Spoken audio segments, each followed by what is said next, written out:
year's done. So, how do you say goodbye for the last time? In a Webster dictionary, the definition of goodbye is as follows. Number one, the concluding remark or gesture at a party, often used interjectionally. Number two, taking a leave, a tearful goodbye. Tonight, mine is about number two. You see, on Thursday, March 29th, I am flying to Idaho Falls, Idaho, to say goodbye to my father, who is dying. It will most likely be the last time I ever see him and talk to him. He is dying and he has very little time left. For some 50 years, every time I said goodbye to anyone, as well as my dad, I never even considered that particular parting moment would be the last time I spoke to them. It was the actual day for me to say goodbye for the very last time until now. Now, my dad, he's ready to go. He's ready to go join my mom. Selfish, maybe, maybe not. I'm not ready to let him go. He has been my warrior and unsung hero for most of my life. Standing here tonight is part of my way of saying goodbye to him. In my way. My dad has never been normal. A normal dad. Yet, my wife tells me that normal is the only cycle on a washing machine. So, when he was 8 years old, he was caught in a horrific fire. He spent the next 3 years living on the edge of death. When he came out, his torment started then. See, he'd been burnt so bad his face was so disfigured. They took all the skin off his legs and everything and patched his face up. The colors never matched. I mean, his eyelids were part of his leg. In 1949, the technology that they had then was nothing compared to what we have now.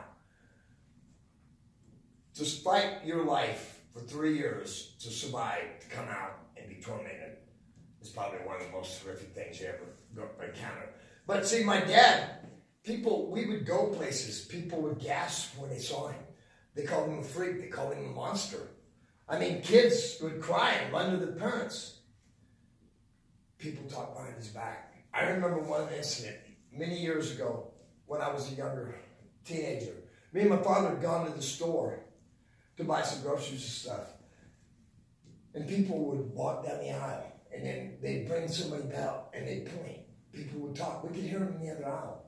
And my dad never once acted like he heard him. I knew he heard him. He'd been hearing his whole life what they were saying about him. We go out to get into the car, and I'm in tears.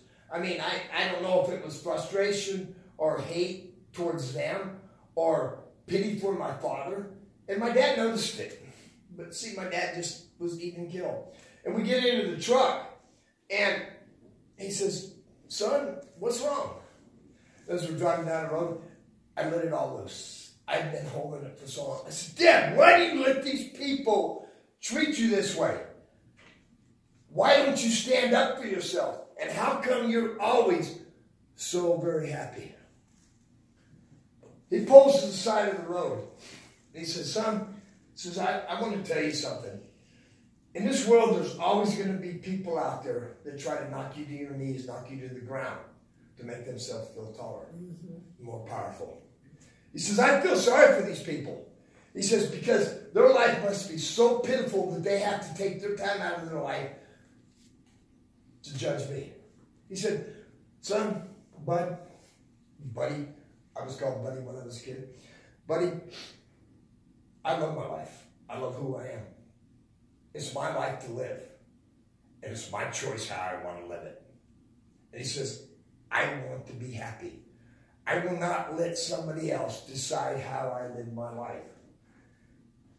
So, he says, "But there's something I want you to remember that you carry with you the rest of your life." He says, "Never, ever, ever, ever feel sorry for yourself, because you'll be the only one doing it."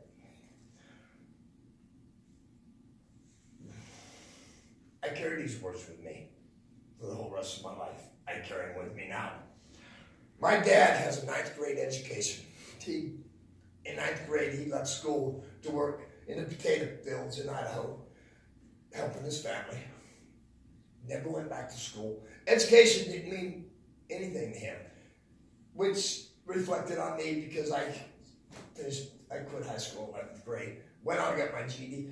But my father had common sense. My father had more heart than 10 people put together. Educated. I love education. I love talking to people with intellectual and stuff like that. But I'd rather sit any day of the week, sit next to my dad and listen to his wisdom and what he taught me. Because, see, my dad spent his whole life being beat down. But he beat them down. He never let them dictate who he was.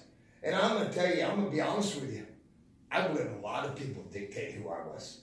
I've had people tell me who I should be, what they want me to be, and I did everything in the world to be that person. To realize that I couldn't be what they wanted. Never would. Never will. So the lesson I learned from my father was the fact is you love yourself for who you are.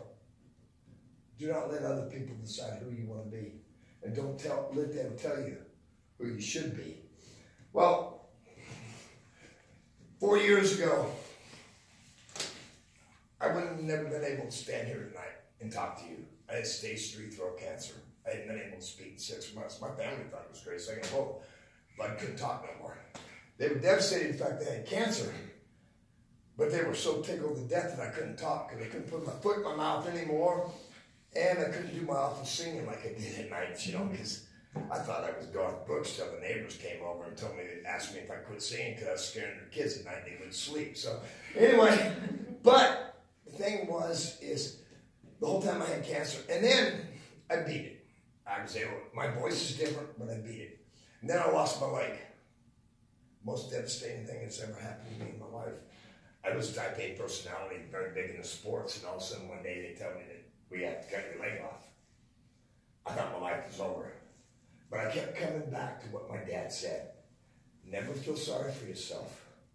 And love yourself for who you are. Why would I let my leg change my life when the fact is my dad sat there disfigured, looked like a monster. Everywhere he went, people looked at him. They teased him. And he kept going. Why would I let my leg change who I was? I could put a leg on, I could walk. He couldn't change who he was unless he put a mask on. But he didn't care. He didn't care what people thought of him. And I'm telling you, it takes a lot of courage, you know, especially through them years. Imagine going to school and looking like that. I mean, nowadays, kids get bullied because they don't have the right shoes on. Imagine going to school and you're a freak and you're a monster. I go in 2 weeks to tell my dad goodbye for the very last time. I'm very lucky. I learned a lesson from him, and I'm very lucky.